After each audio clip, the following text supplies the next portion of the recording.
Boa noite. Abordar a ufologia nem sempre é algo fácil. Misturando ciência, fé, religião, pesquisa e até desconfiança, algumas vezes o tema mexe com o imaginário do grande público. Um congresso sobre ufologia realizado em Porto Alegre trouxe novamente o debate sobre o assunto. Para falarmos com ainda mais detalhes sobre estas e outras informações, estamos frente a frente hoje com o professor, jornalista e editor da revista UFO, Ademar José Gevaert. Boa noite e obrigado pela presença no programa. Boa noite, eu que agradeço a oportunidade. Muito bem. Também agradecemos aí a presença na bancada da professora colaboradora do Departamento de Astronomia do Instituto de Física da URGS e pesquisadora do CNPq, a doutora Miriam Pastorizi. Além do colega jornalista Humberto Treze, do jornal Zero Hora, e do jornalista da Fundação Piratini, João Brits, que também faz parte do GAIDU, o Grupo Aldebaran de Investigação e Debates Ufológicos. Lembramos que este programa é transmitido simultaneamente pela Rádio FM Cultura 107,7. Boa noite, professor, tudo bem? Tudo bem. Professor, os arquivos secretos existem ou não? Existem e estão, em parte, revelados. Graças a uma campanha que a revista UFO iniciou em 2004, numa tentativa de sensibilizar o governo e principalmente as autoridades militares da aeronáutica, nós conseguimos lograr êxito e fazer serem desclassificados quase 5.000 páginas de documentos secretos, até então mantidos secretos pelo governo brasileiro, que revelam as pesquisas que o nosso governo fez dessa questão. E muito pouca gente tem ideia, por exemplo, que aqui em Porto Alegre, nos anos 50, houve uma forte incidência ufológica que foi acompanhada de perto pelos militares da aeronáutica, resultando em inúmeros relatórios, que foram mantidos secretos por todos esses anos. O mesmo se repetiu nos anos 60, nos anos 70, e esse material todo foi sendo acumulado no CONDABA, no Comando Brasileiro de Defesa Aeroespacial, até que através dessa campanha, que se chamou UFOS, Liberdade de Informação Já, nós conseguimos fazer com que fossem revelados à população, e hoje estão abertos a qualquer pessoa no Arquivo Nacional em Brasília e no Rio de Janeiro, 4.500 páginas de documentos. Muito bem. Passamos então as palavras aqui para a nossa bancada. Gevaert, boa noite. Boa noite aos colegas de mesa aqui. Existem dados estatísticos sobre pessoas contatadas e abduzidas, e qual é a fonte dessas, se existe, né, qual é a fonte dessas estatísticas? Bom, infelizmente, a ufologia não se precaveu como devia, há 20 ou 30 anos atrás, para institucionalizar um banco de dados que contivesse informações sobre todas as ocorrências registradas, tanto de primeiro grau, quanto de segundo grau, quanto de terceiro grau, as abduções, os contatos, em escala global. Por isso nós não temos números precisos. Nós temos números brasileiros, nós temos números argentinos, nós temos números americanos, só que esses bancos de dados são setoriais e eles não conversam entre si. Mas eu te diria que há uma quantidade significativa de pessoas que foram abduzidas. E para aquelas pessoas que não sabem o que significa o termo, são situações em que gente como nós, de qualquer tipo de profissão, de qualquer grau de escolaridade, é levada por esses seres para algum tipo de contato dentro de naves, às vezes naves que ficam na atmosfera, às vezes naves que são levadas para bordo de outras naves que estão em órbita da Terra. São muitas essas pessoas. E a abdução, ela pode ser consentida ou a abdução ela é um rapto? A abdução ocorre quando ela não é consentida, mas há ocorrências em que pessoas são convidadas. Então aí já não se configura uma abdução. Por exemplo, há inúmeros casos pelo Brasil e pelo exterior em que o cidadão é chamado para ir a bordo da nave e, inclusive, há casos de pessoas que se recusaram. Falaram, olha, muito obrigado, mas não quero esse passeio. E há outros que aceitaram e nos contam situações diversas passadas a bordo dessas naves. Como é que essas pessoas são convidadas? Esses seres, ditos seres, eles falam a língua da pessoa? De que forma é feito esse tipo? É um pouco curioso isso. É curioso, eu acho que para quem está ouvindo esse tipo de assunto pela primeira vez pode até parecer bizarro, mas o fato é que essas ocorrências elas se dão com uma certa repetição em todo o território nacional e no exterior. Acontece que, primeiro, nós temos que ter em mente que nós estamos sendo visitados por várias civilizações que lograram ter um avanço tecnológico maior do que o nosso, que as possibilita chegar até aqui. E elas têm objetivos diferentes nessa sua vinda para cá e para outros planetas por onde elas trafeguem. Quando chegam aqui, Em geral, e isso é uma estatística da ufologia mundial, em 9 a cada 10 casos, o contato tido com as pessoas é telepático, o que prescinde, então, de qualquer forma de compreensão das linguagens praticadas no nosso planeta. E nos casos em que o contato é oral, geralmente é na língua do próprio contatado. A pessoa recebe alguma coisa, alguma instrução ou algum convite na sua própria língua. Muitas vezes falando que são várias civilizações e objetivos diferentes. Tem algumas querendo o quê? Levar para experimentos as pessoas, outras querem... Como é que se divide mais ou menos, grosso modo, esse tipo de contato? A coisa vai até mais além do que isso. Se nós formos fazer uma análise do que nós próprios, enquanto espécie, estamos realizando hoje, nós vamos entender melhor toda essa questão. Nós hoje estamos explorando uma parte do sistema solar, aquela que nós conseguimos explorar com a nossa limitada tecnologia. Fomos à Lua, fomos a Marte, estamos tirando fotografias dos anéis de Saturno, dos satélites de Júpiter. Isso tudo porque nós temos essa vontade de ir lá para fora. Outras civilizações que já passaram por esse mesmo processo evolutivo há mais tempo, já tem mais tecnologia, já pode viajar a outros lugares, dominar tecnologias ou talvez leis físicas que nós não conheçamos ou não possamos explorar, para viajar e vencer as distâncias interestelares e conhecer outras partes do universo, coisa que talvez daqui 30 anos, 40 anos, 100 anos, nós próprios vamos estar fazendo. E se nós chegarmos a uma outra civilização que esteja no estágio evolutivo mais atrasado, nós vamos ter objetivos humanos, por exemplo, com relação àquela civilização. Nós vamos querer observar como aquela civilização prosperou, que tipo de problemas aquela civilização está passando nesse momento, epidemias, fomes, etc.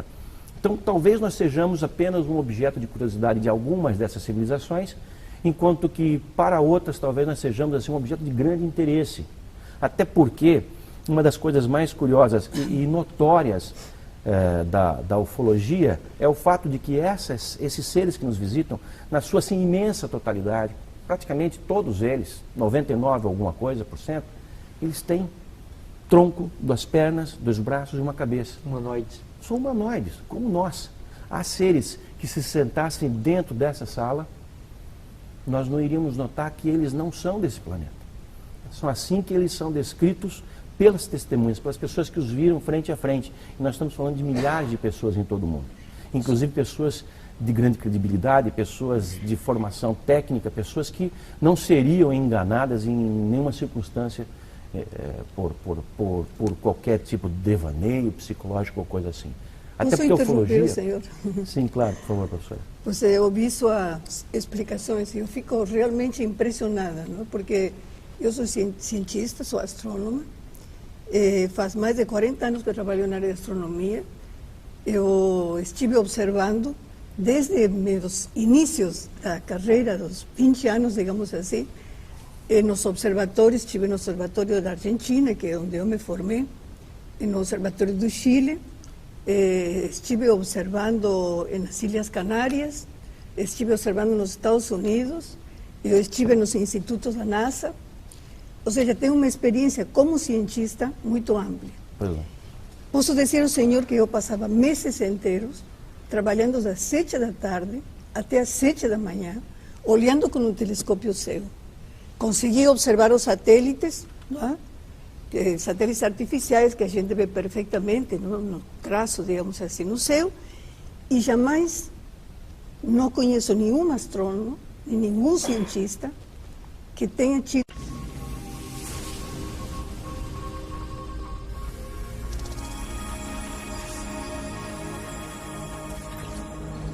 essa experiência. Eu gostaria, digamos assim, de ter, digamos assim, conhecido, não é? E posso dizer, por exemplo, até que eu fui a olhar nas revistas, não é? Que são revistas, digamos assim, que estão catalogadas, que a gente pode entrar, científicas, não é? Sobre alguma experiência desse tipo, e nenhuma está comprovada. Então, fico assim realmente muito impressionada com o fato do senhor dizer, por exemplo, que aqui o governo brasileiro está pesquisando isso aí. Porque eu, por exemplo, sou cientista, não é? Do Conselho Nacional de Desenvolvimento Científico e Tecnológico, forma parte de muitas comissões. Eu não tinha conhecimento disso. E nunca foi discutido uma coisa desse tipo. Porque as pesquisas feitas pelo governo brasileiro, elas não foram realizadas por nenhuma instituição científica, elas foram realizadas pela Força Aérea Brasileira. Tá. Então, se a senhora for ao site, por exemplo, da Força Aérea Brasileira, ou se a senhora for aos arquivos nacionais em Brasília ou no Rio de Janeiro, a senhora vai encontrar 4.500 páginas que, veja, isso é uma fração. Isso é a ponta do iceberg. Pode ser registros de fenômenos, certo? Atmosféricos ou de fenômenos estranhos que acontecem na atmosfera da Terra, por exemplo, registrado por aviões e até, por exemplo, experiência que as próprias pessoas podem ter. Sim, claro. Esses também são registrados lá. Mas há uma equipe de alto nível na Força Aérea Brasileira que, durante todas as fases dessa investigação, imediatamente descartava aquilo que podia ser explicado. Até porque a ufologia começa desse ponto. Aquilo que pode ser explicado, em 90 e alguma coisa por cento, pode ser explicado como os fenômenos atmosféricos. Isso é descartado. Tanto que essa equipe, assim como os próprios ufólogos, se utilizam dos conhecimentos da física atmosférica, da meteorologia e até da astronomia. Embora a astronomia seja a disciplina que menos sirva para nós. Porque esses fenômenos acontecem dentro da atmosfera e muitas vezes a baixa altitude. Um telescópio não ajuda em absolutamente nada. Mas voltando à pesquisa feita pela Força Aérea Brasileira, há registro de ocorrências investigadas oficialmente pelos nossos militares, e eu insisto nisso porque, em geral, são os ufólogos que fazem isso. São os ufólogos que recebem um contato de alguém que reside numa cidade do interior e vão até lá e pesquisam e fazem os croquis, etc. e tal. Quando a gente descobriu que a Força Aérea Brasileira fazia exatamente a mesma coisa, nós ficamos surpresos. Há registros de investigações feitas com o critério de perícias policiais, que é exatamente como nós fazemos as nossas investigações. Nosso trabalho é um trabalho de perícia, um trabalho policialesco em cima das ocorrências, para verificar como elas se deram, em que circunstâncias, se as pessoas poderiam ter confundido alguma coisa. E nós nos surpreendemos mais ainda, ao ver esses arquivos da aeronáutica, que eles se assemelham muito aos nossos, dos ufólogos civis, em que há ocorrências de discos voadores pousados, investigados e descritos pelos militares, inclusive com tripulantes do lado de fora. Isso foi registrado em abundância no interior de São Paulo, no interior de Minas, mas no interior de Santa Catarina. Mas registrado como? Registrado pelas testemunhas. Se é uma câmera fotográfica, eu posso registrar e posso simplesmente simular muitas coisas. Eu posso simular até a formação do universo, posso simular mediante um programa numérico, posso simular, por exemplo, a evolução da Terra desde 4 bilhões de anos atrás até agora. Professora, hoje nós temos softwares com tamanha tecnologia que nada escapa. Nós recebemos na revista UFO, para você ter ideia, mais de 100 fotografias por mês. Eu sou honesto em dizer, 90% delas não são absolutamente nada. As 10%, aquelas 10 fotografias a cada 100 que sugerem algo diferente, sim, passam por um trabalho criterioso que é desenvolvido por engenheiros do INPE, por peritos policiais do estado do Paraná, que justamente excluem as possibilidades daquilo ser qualquer coisa o senhor acredita na teoria da evolução das espécies de Darwin? Sim, acredito. Parcialmente. Há alguns detalhes que eu discutiria sobre isso na frente. E o senhor, por exemplo, tem uma ideia, por exemplo, do tempo que levou a desenvolver, por exemplo, desde animais que eram praticamente unicelulares até animais tão complexos como o ser humano, bom, há correntes de cientistas que admitem que não houve tempo suficiente para que um ser humano tão complexo como nós somos, com 3 trilhões de neurônios, tivesse sido formado a partir da aceitação da teoria da evolução de Darwin. Eu não sei, eu não sou um cientista, eu sou um jornalista, pesquisador, fui professor de química, tenho formação científica e eu tenho uma visão do fenômeno UFO muito, muito rigorosa. Até porque, como formador de opinião, ufólogo, editor de uma revista, eu sou obrigado a ver todos os dados que me chegam com muita atenção mesmo. E eu sou franco, eu ouço todo tipo de histórias e eu separo as histórias daquilo que eu considero investigável, fato. Hoje, colegas seus, astrônomos de várias partes do mundo, admitem publicamente Stephen Hawking, Michio Kaku. Eu acho que nós vamos falar, por exemplo, de um Marcelo Gleiser, que não entende absolutamente nada do assunto, se dá ao capricho de falar, por exemplo, sobre abduções ou sobre os círculos ingleses, os agroglifos. detonando essa questão, aí realmente nós vamos encontrar muito ceticismo. Eu posso dizer, senhor, o seguinte, como cientista. Existe vida no universo, além da nossa existe. Claro. E possivelmente existem outras civilizações, eu também concordo. Claro. E possivelmente existem. Só que se o senhor pensa, por exemplo, não é? Quanto tempo a Voyager, que é a missão espacial que vai abandonar, certo, o sistema planetário, justamente que já foi, né? Agora em junho. Em junho ela vai sair, entra no espaço interestelar. Bom, a Voyager, ela viajou com uma velocidade de 61.000 quilômetros por hora durante 34 anos para abandonar o sistema planetário, certo? Que distância ela percorreu? Ela percorreu aproximadamente umas 120 unidades astronômicas. Unidade astronômica é distância Terra-Sol. A senhora quer chegar, é claro, evidente. Tá. É evidente que as distâncias interestelares não podem ser vencidas pelos métodos utilizados hoje pela tecnologia terrestre. Sabe, por exemplo, quanto tempo nós essa Voyager deveria viajar para chegar até a estrela mais próxima a nós?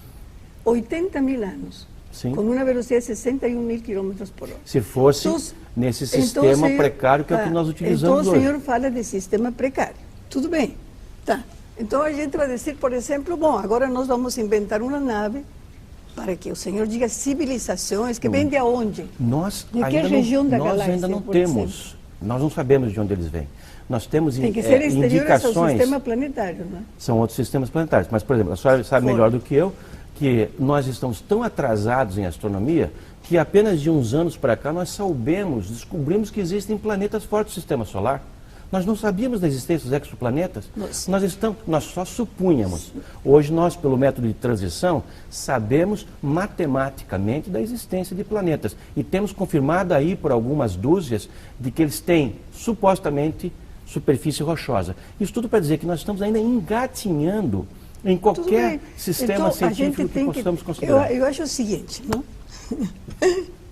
Eu acho o seguinte, não? É que a gente tem que ser humilde, certo? O ser humano tem que ter humildade. E de saber que, por exemplo, para nós chegar a este estágio que o senhor acha assim como muito precário, isso foram consumidas muitas horas de trabalho. Claro, muitas horas de trabalho. Não, evidente, claro. Olha só, não é muito tempo, nós fizemos, mas ainda assim avanços passos de formiga. Dos sumérios até agora, só passaram 6.000 anos. Interessante a senhora falar do sumério. A senhora sabia que os sumérios, em todas as suas tábuas, registram a ocorrência de seres que vieram do céu, e está em toda a mitologia suméria, que já não é mais considerado como mito, que os Anunnaki, que significa literalmente aqueles que desceram do céu, conviveram com os sumérios. E histórias de outros povos que vieram dos céus, sempre em naves, em objetos resplandecentes, estão por todas as culturas planetárias. Eu queria pegar uma carona, Giovanna, nessa história, tu tocasse nos Anunnakis, a professora também está falando, e a gente vê assim, ó, a ufologia como uma paraciência, ela muitas vezes se mistura um pouco com a questão da espiritualidade, a ufologia esotérica, enfim, mística, holística, como queira chamar. Como é que funciona isso? Como é que se separa isso? E essa, hoje, a arqueufologia, que muitas vezes vai no passado buscar coisas que até então a gente não sabia responder, talvez ainda não tenha resposta, enfim, que a gente está engatinhando, buscando isso. Mas com a nossa tecnologia hoje a gente já consegue vislumbrar algumas respostas com escritos sagrados, enfim. Sim, perfeito, Brito. Primeiro é importante que as pessoas tenham noção, e eu acho que esse que é o problema que falta aos cientistas. Eles não entendem que o fenômeno está aí, negá-lo porque ele seria impossível de acontecer é tapar o céu com a peneira, ou o sol com a peneira. Porque o fenômeno está aí. O que deve se fazer é investigá-lo. Depoimentos? Vamos investigá-los. E o que se desconhece é que ufologia é ciência pura, do começo ao fim.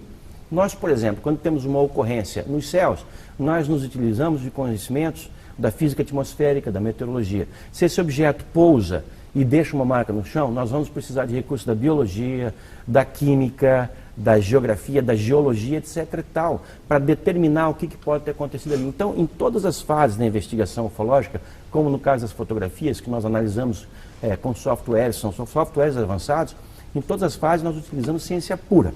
Agora, o que temos percebido, e muita gente, bem antes dos ufólogos desta geração já perceberam há mais tempo, é que apenas a ciência é estéril para analisar um fenômeno de tamanha magnitude.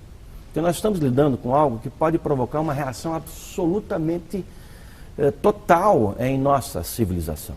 Porque a partir do momento que a gente não se veja mais como a única, mas como uma de muitas civilizações pelo universo, e que essas civilizações já têm um grau de tecnologia tal que as permite se visitar e virem até a Terra eventualmente, e até onde elas estão indo não sabemos, isso muda completamente todos os pontos de referência da população planetária. A ciência terá que ser, em boa parte, reescrita, a história terrestre vai ser reescrita, e aí a gente chega na ufarqueologia, porque os registros da ação na Terra desses outros seres, da presença desses outros seres, da chegada deles, esses registros estão por todas as partes.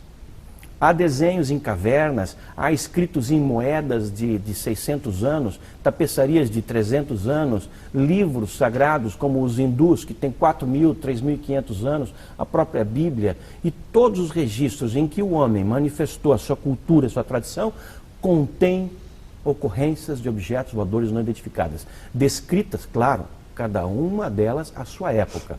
Por exemplo, nos tempos bíblicos não ia se falar que uma nave extraterrestre pousou em algum lugar, mas se fala de uma visão divina, se fala de um trono celestial.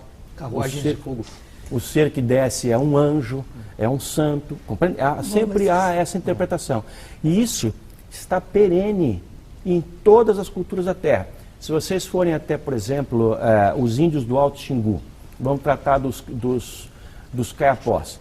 A tradição dos caiapós é de receber visitas no passado de outras espécies. Inclusive um ser que conviveu com os índios caiapó se chamava Bet-Cororote, está na lenda dos caiapó, e esse índio, esse ser, aliás, que conviveu com os índios, ele veio numa canoa voadora. Canoas voadoras, barcos voadores, isso tudo está pelo folclore brasileiro. A Bíblia fala do Elias, das carruagens de fogo. Exato. Eu queria dar um corte um pouco aí nessa questão sobre a existência ou não dele. Eu queria saber um pouco a tua experiência, como é que começou esse teu interesse e se tu alguma vez tiveste algum contato com o UFO mais próximo, tipo assim, algum avistamento ou algum contato com algum ser. Eu acho que aqueles que me vêm defender esse tema com tanto entusiasmo, devem pensar, esse cara deve viajar para o planeta, algum planeta aí o tempo inteiro. Deve ter contato com os seres, deve ser amigo de extraterrestre, tomar café da manhã com ET, almoçar com outro tipo, mas não.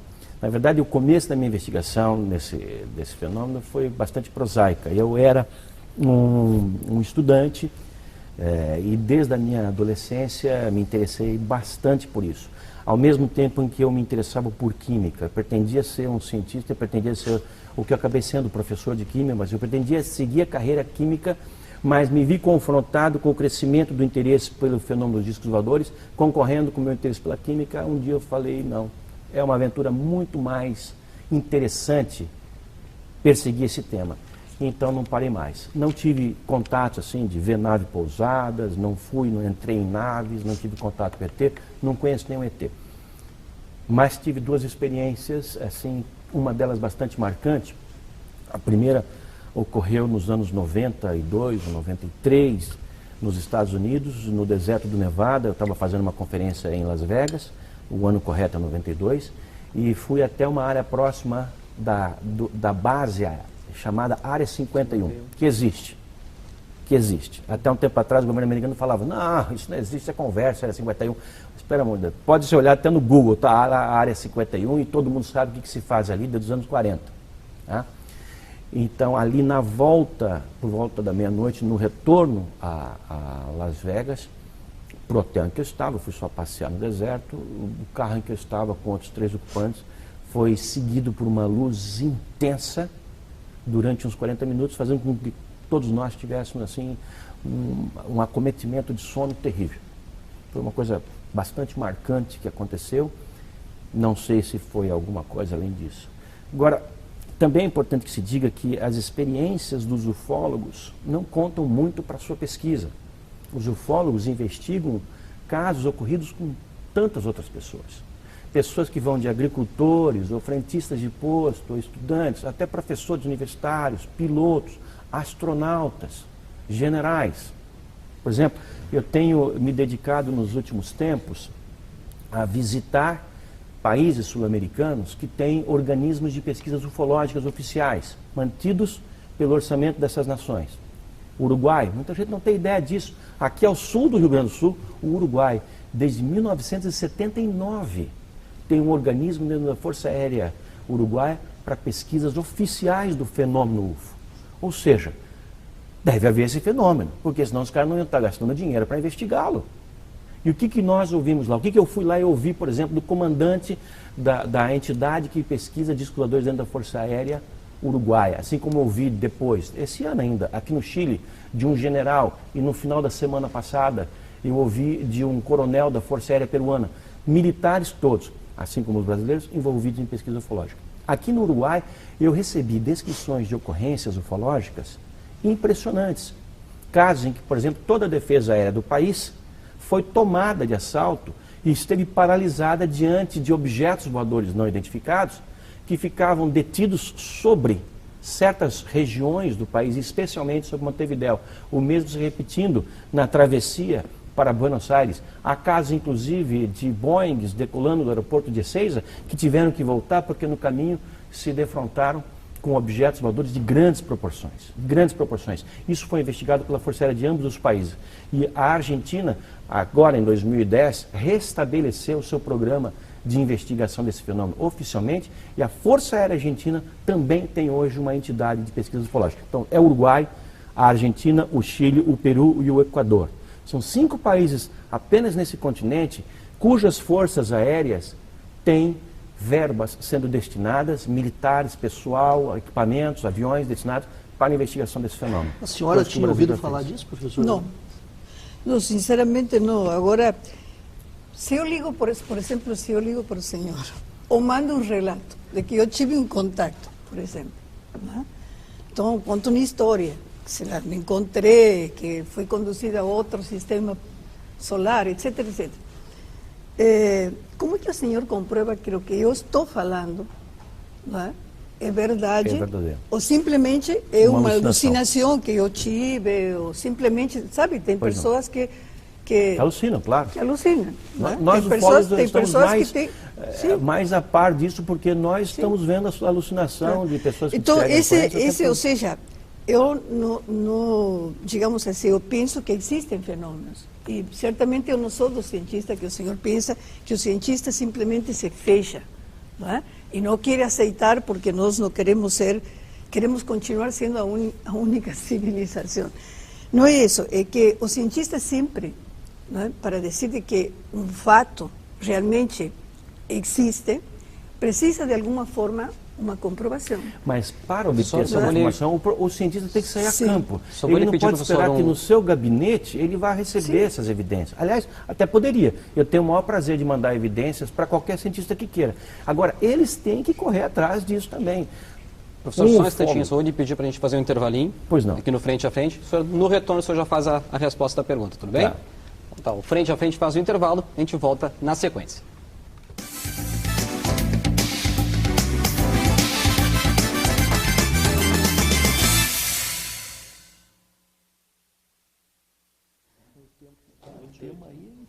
Ah, vai.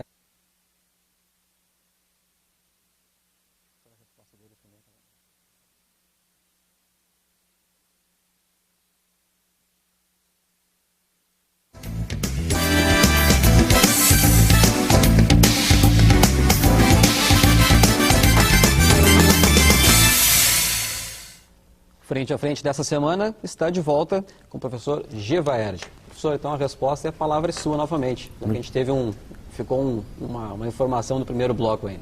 Muito obrigado. Eu queria só complementar, inclusive, aquela primeira pergunta que a senhora fez com relação aos seus colegas astrônomos. Um deles, chamado Joseph Allen Hynek, que era da Universidade Northwestern, em Chicago, que é conhecido hoje como uma espécie de papa da ufologia, porque foi o homem que cunhou os princípios científicos da investigação desse campo, nos anos 70, ele falou o seguinte, cientista que liderou uma comissão de cientistas para investigar o fenômeno, conhecida como Comissão Stanford, nos Estados Unidos. Ele falou que um dia a ciência vai ter que reconhecer o débito que ela tem com os ufólogos, porque são os ufólogos que estão fazendo aquele papel de investigar esses fenômenos que simplesmente não atraem a atenção dos cientistas. Eu vou dar um exemplo para a senhora, para todos vocês. Eu residi durante muito tempo em Campo Grande, no Mato Grosso do Sul, e lá existe o estádio municipal, Morenão, tá? E no ano de 82, inclusive por essa razão eu me mudei para lá, havia um jogo pelo campeonato nacional. Esse jogo era entre um time local e um time, o Vasco do Rio de Janeiro. E um objeto voador de grandes proporções praticamente parou sobre o estádio, de tal forma que quem estava nas arquibancadas superiores podia vê-lo de frente, por alguns segundos. O jogo foi paralisado, na metade do primeiro tempo, e depois continuou. Esse mesmo objeto foi visto em vários outros bairros da cidade e em muitas outras cidades. O espantoso é que havia 23.500 pessoas no jogo. Todas viram. Um objeto que se deteve em 1982, ali em cima do estádio. O detalhe é que o estádio pertence à Universidade Federal de Mato Grosso do Sul. Vamos dizer assim, é a residência da ciência naquele estado. Sabe quantos professores daquela universidade, quantos alunos, quantos investigadores, quantos funcionários se interessaram em pesquisar isso? Zero. Foi preciso que um cara saísse do Paraná, eu, de Maringá, para ir a Campo Grande para investigar essa ocorrência e fazer entrevista com as pessoas para ver o que estava se passando. É o equivalente a haver uma epidemia de uma doença nova ocorrida num bairro limítrofe da cidade e ninguém do departamento de biologia ou de medicina daquela instituição se interessar em pesquisar, como ninguém no departamento de física daquela universidade se interessou em pesquisar aquele fenômeno. Então, essa é, infelizmente, a atitude que tomam os cientistas. Eu posso lhe garantir que se esse fato se repetir em cima do campus de uma universidade do Rio Grande do Sul, com muito poucas exceções, se é que alguma, vai haver interesse científico, porque as informações estão aí, abundam. Vamos dizer, talvez as informações dos ufólogos não tenham credibilidade por alguma razão, embora tenham muita, porque entre os ufólogos há pessoas de formação técnica e muito rigorosas. Mas vamos dizer que ainda assim que eles não tenham condição de serem analisados. E esses documentos que são cunhados pelas Forças Armadas de todo o mundo, e os documentos que foram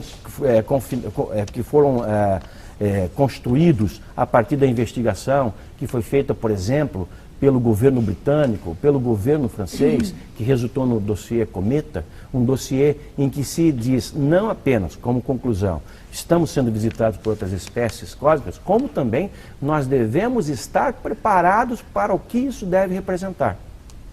Então, esses documentos, esse material de pesquisa está à disposição. Professor, o que os cientistas têm que fazer é ir até lá e pesquisar. Mas em 82, agora, se quiserem, a gente também leva até eles, mas que façam alguma coisa. Em 82, ninguém conseguiu registrar isso no estádio? O jogo estava sendo transmitido em rede nacional na ocasião, porque era final de campeonato nacional, só que naquela época as câmeras tinham, sei lá, 200 quilos, ninguém conseguiu fazer. E, inclusive, câmeras fotográficas não eram tão difundidas naquela época, hoje são. Infelizmente não houve um registro, mas o objeto foi detectado até mesmo por radares do sistema de controle de tráfego aéreo e foi visto a partir pelos controladores de tráfego aéreo do aeroporto de Campo Grande. Como acontece com regularidade aqui no aeroporto Salgado Filho, no de Curitiba, no Afonso Pena, no de Guarulhos, no de Congonhas, no de Confins, etc. Tal. Controladores de tráfego aéreo tendo experiências ou relatando experiências, ouvindo experiências relatadas pelos pilotos que fazem os seus voos pousando, decolando ou sobre esses campos. Gevaer, eu queria entrar um pouco na casuística do fenômeno, tá? Pois não. Um dos casos que, enfim, mais me chama a atenção ocorreu na década de 70, a Operação Prato, e eu até queria que tu falasse um pouco sobre isso, porque isso aí envolve tanto o problema de atendimentos médicos coletivos na cidade, foi em Colares, no Pará, né, no estado do Pará, e também envolve toda uma equipe de militares da aeronáutica que foi lá pesquisar, e esses arquivos ficaram, eu imagino que por muitos anos fechados, hoje vieram, uma parte veio à tona, não sei, queria que tu falasse um pouco sobre isso. Excelente pergunta. Eu me especializei na pesquisa dessa missão militar que ocorreu nos anos 70 na Ilha de Colares, na região do Salgado, na Amazônia. Não está longe, está a 150 quilômetros de Belém, portanto está quase que na área metropolitana. E esse foi um fato que nunca se repetiu em lugar algum do mundo que nós temos conhecimento. Durante os anos 74, 75, 76, agravando-se em 77, as pessoas estavam vendo, se aproximavam, dava para se ver o formato desse objeto, que era como cilindros, como uma lata de cerveja, por exemplo, ampliada com vidros ao redor, pessoas dentro, e raios de luz eram emitidos desses objetos na direção das testemunhas, que as atingiam da região dos seus braços para cima. 75% dos casos com mulheres, 25% com homens, e animais também foram atacados. Foram milhares de pessoas atacadas por esse fenômeno, sendo que pelo menos 4 óbitos foram registrados. Chegou um ponto que a situação estava tão alarmante que a população da ilha, que era de 10 mil habitantes, já tinha ido embora. Restaram 1.000 habitantes. Nessa ocasião, os líderes comunitários da Ilha de Colares foram até a base aérea do 1º Comando Aéreo Regional em Belém do Pará, conversaram com o brigadeiro Protásio de Oliveira e disseram: brigadeiro, esse negócio vem do céu, a Força Aérea tem que investigar.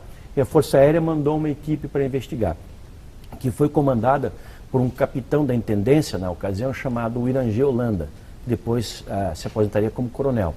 Ele reuniu um grupo de 3 a 4 dúzias de homens militares que durante 4 meses, de setembro a dezembro de 1977, permaneceram na Ilha de Colares e outras regiões, região da Baía do Sol, ali investigando esses fenômenos. Durante os dias, eles conversavam com as testemunhas e apuravam os seus relatos. 2.000 páginas de documentos foram cunhadas a partir disso. Durante a noite, com o uso de equipamentos sofisticados, inclusive de radares portáteis, eles tentavam fazer a detecção e o registro desse fenômeno.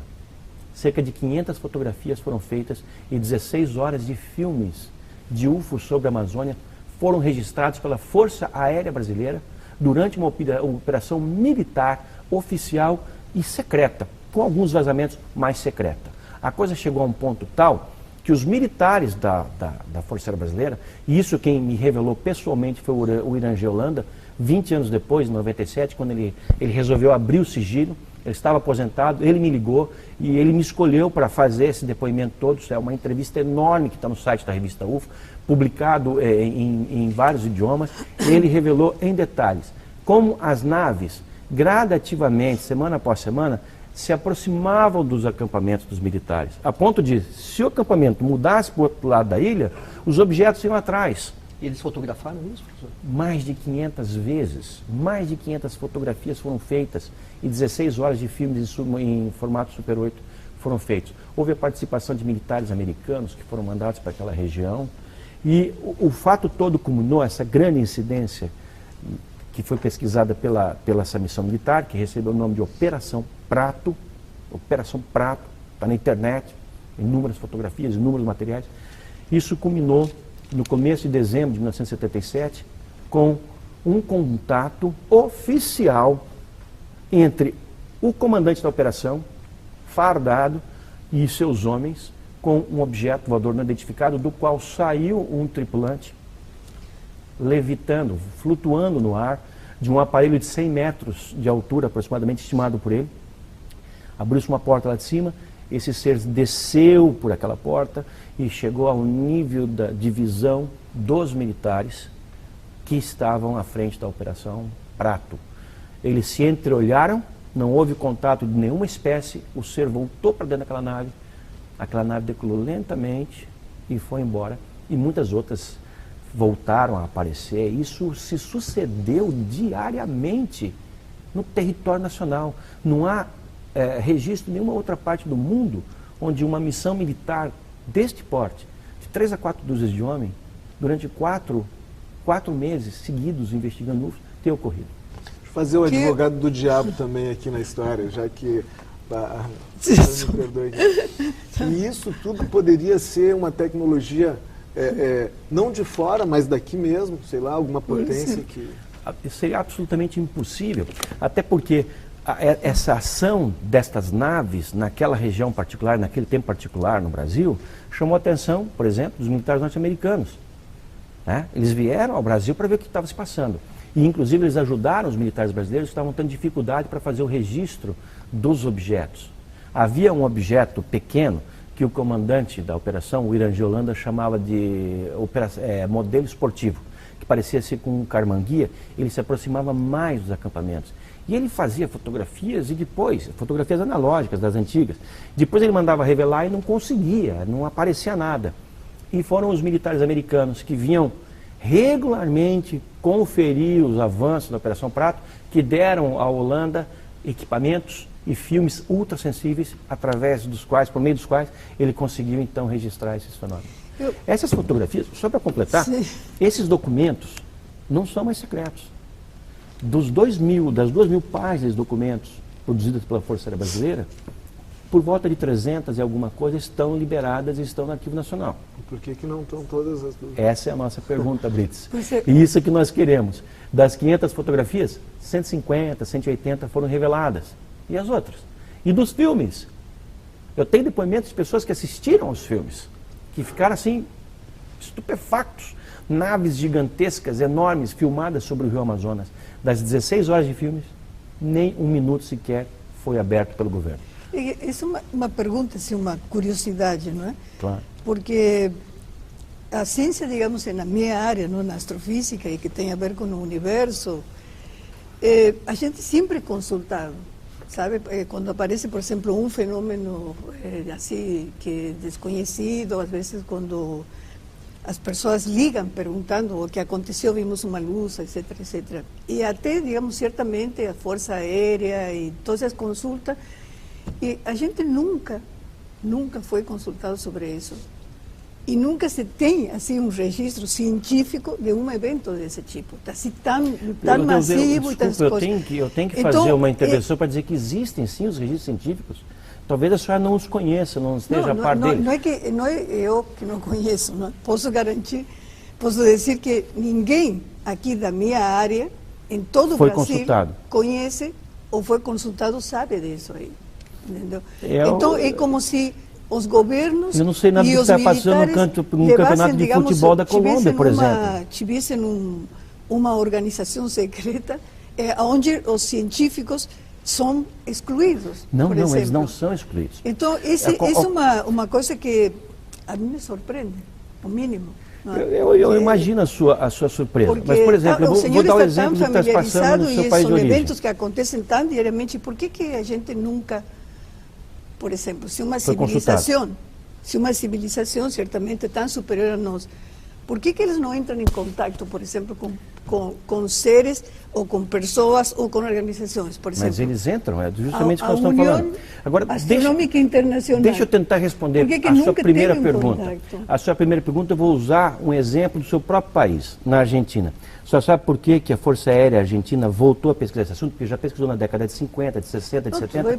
Porque as bases argentinas na Antártida e os navios que faziam carregamento de suprimentos para a Antártica estavam registrando um número muito grande de avistamento desses objetos, que chegavam a interferir nos equipamentos científicos das bases antárticas. Isso ocorreu também na nossa base, nas bases chilenas, neozelandesas, americanas, as bases antárticas. Agora, no caso da Argentina, que tem uma questão de soberania sobre a Antártida, porque está ali, né? A Argentina tomou aquilo de uma maneira mais séria, criando ou recriando uma entidade de investigação dentro da Força Aérea. Essa entidade é composta por ufólogos militares, ou melhor, por militares, por ufólogos civis e por cientistas. Claro, eles não vão consultar ou contratar ou convidar todos os cientistas da ação, mas convidaram alguns cientistas que já prestavam algum tipo de serviço para a Força Aérea. No caso da brasileira também. No caso da brasileira, os nossos militares se utilizaram amplamente de serviços das instituições científicas que estavam à disposição na época. Eu tenho certeza até, que a URGS foi sim consultada nos anos 50, quando a base aérea era ainda em Canoas, agora em Gravataí, ou ao contrário? Canoas.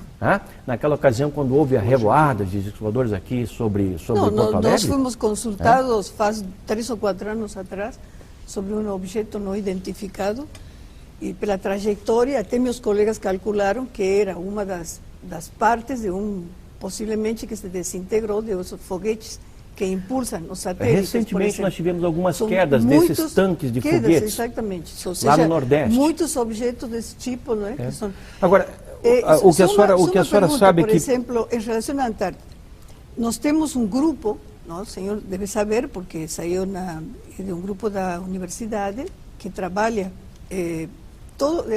Simões, sobrenome do nosso colega, no, que ele vai todos os anos, eles ficam de dezembro até março trabalhando lá. Lá onde? Na Antártida. Na Antártida. Aliás, é o primeiro grupo que conseguiu chegar até exatamente o Polo Sul. Eles fizeram uma viagem de mais de 1000 quilômetros. Brasileiro. O primeiro grupo, né? Porque sim, houve grupos anteriores. Não, digo assim, chegar até exatamente o ponto que diz Polo Sul. Não? E eles foram com transporte. Quando foi isso, professora? Agora, final do ano. Agora, fim do ano. Mas como? O professor Rubens Junqueira Vilela, PhD e professor da Universidade de São Paulo, esteve no ponto zero da Terra e, inclusive lá, enquanto trabalhava na base brasileira da Antártida, ele teve avistamento com outros membros daquela missão até agora, digamos, sobre as bases antárticas. O grupo, digamos, esse que trabalha da URGS, que é muito conhecido, eles jamais mencionaram eventos desse tipo. E se conheço também cientistas argentinos, conheço também cientistas argentinos que estão lá na Antártida que também nunca mencionaram. E o que nós vamos fazer? Eu tenho pessoas que falam que sim e eu tenho pessoas que não falam nada. O que nós podemos fazer? Que as civilizações, então, evitam o contato com os cientistas. Elas evitam um contato aberto, mas um contato ocorrendo num nível, vamos dizer, subliminar, isso acontece há milênios. Mas tem uma explicação, eu tenho 2 perguntas. Uma é essa,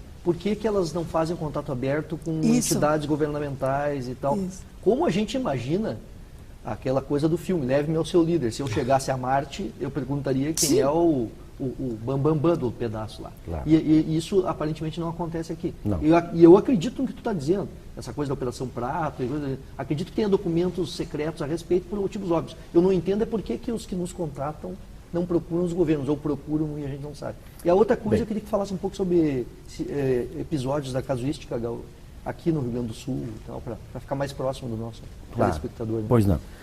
No primeiro caso, a discussão é longa, a discussão é muito profunda. Nós próprios ufólogos temos o nosso questionamento, por que afinal que eles não fazem um contato mais amplo? Mas nós temos que pensar de uma outra forma.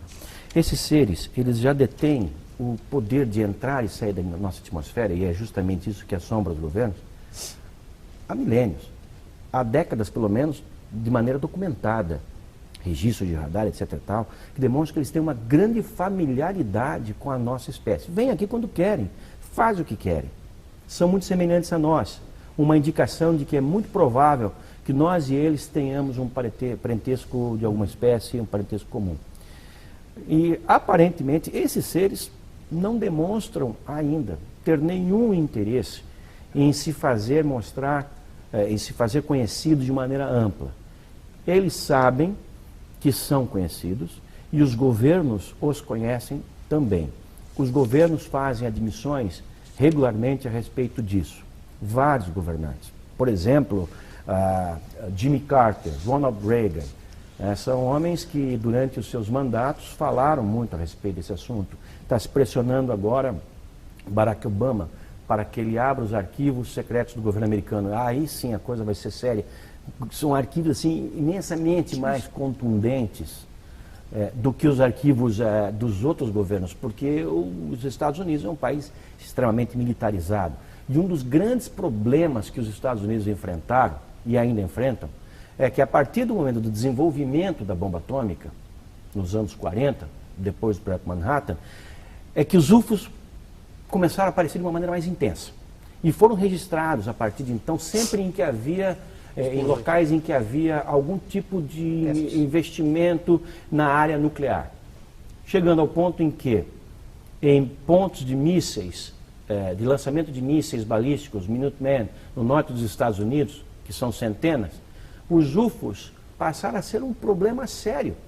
Hoje nós temos ex-militares, militares na reserva da Força Aérea e do Exército Americano, que eram encarregados de cuidar, de monitorar as equipes, que eram inúmeras, de manutenção desses mísseis atômicos, e que estão indo a público para dizer, como o coronel Robert Salas, que eu entrevistei recentemente nos Estados Unidos.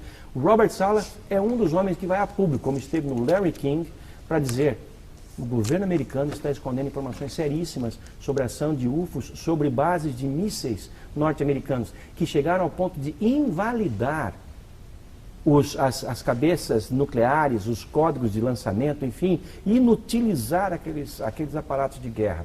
Então, o governo sabe disso? Sabe. As autoridades sabem disso? Sabe. O Vaticano sabe disso? Sabe. Por exemplo, costumo sempre citar isso em minhas palestras.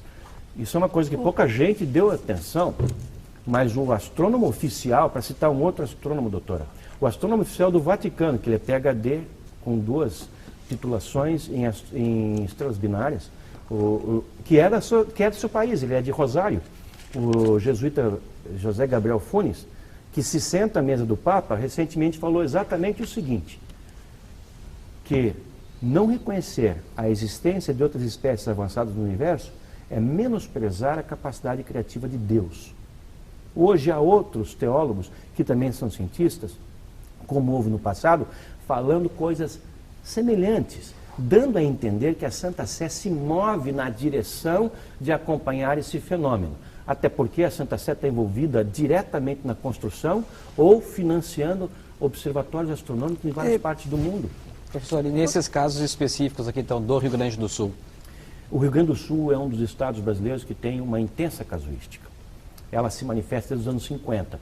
E a sorte que houve para a ufologia brasileira é que aqui sempre existiram ufólogos muito ativos e muito diligentes investigando, como é o caso do Felipe Machado Carrion, que era professor aqui, que escreveu um livro nos anos 60, Discos Voadores Imprevisíveis e Conturbadores, como um outro professor de Pelotas, Luiz do Rosário Real, ou o professor José Vitor Soares. Fernão Mostágio, ali de Santa Maria. Fernão Mostágio. Esses homens entraram pelo Estado e se detiveram em lugares onde as ocorrências eram marcantes. Por exemplo, Alegrete.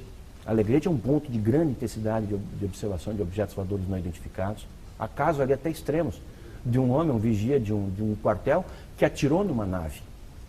Contra as ordens de seus superiores, a bala voltou, alojou-se no seu joelho, ele não tomou cuidado com aquilo, teve que amputar a perna.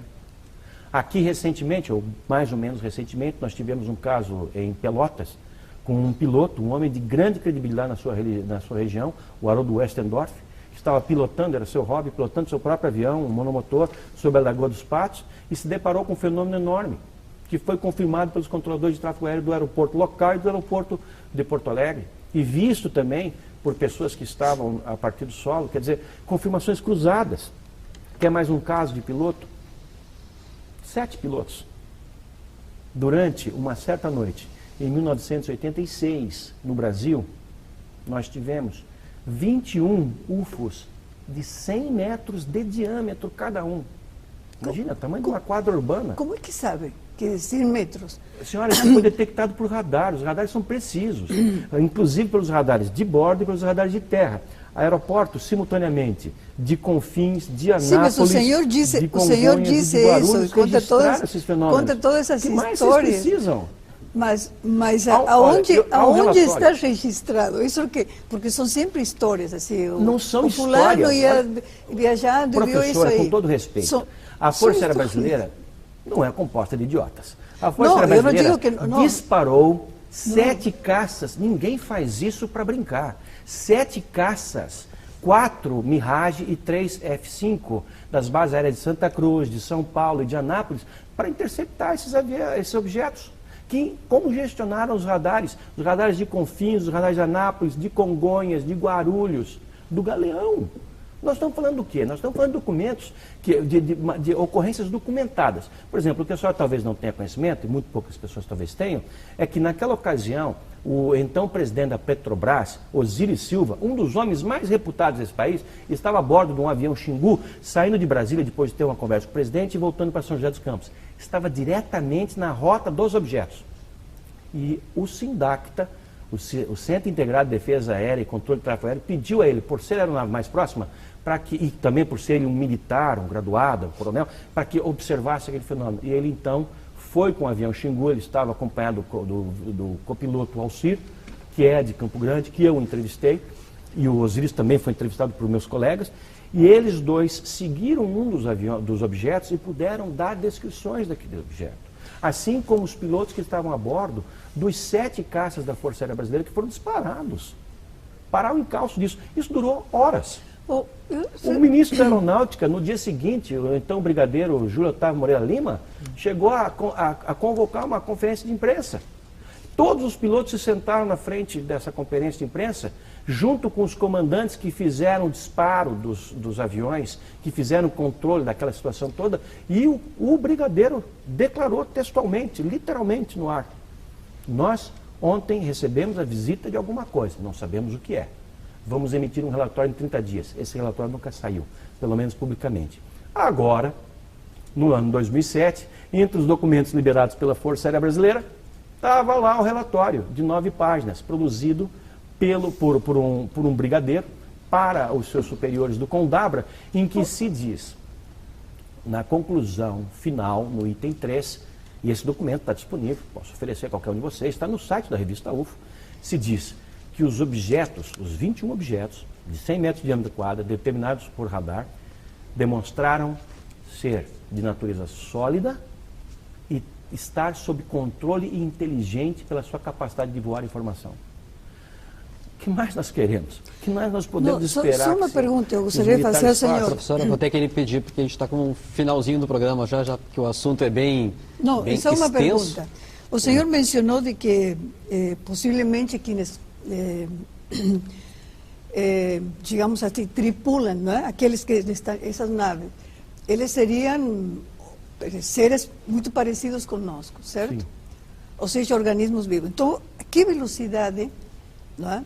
Eles deveriam se transportar, porque certamente eles não estão dentro do sistema solar, fora do sistema solar, para visitar-nos assim tão diariamente, assim, tão frequentemente, regularmente, como o senhor menciona. Eles deveriam praticamente, não é, se transportar com velocidades quase velocidades próximas à luz. Talvez muito acima dele. Tá?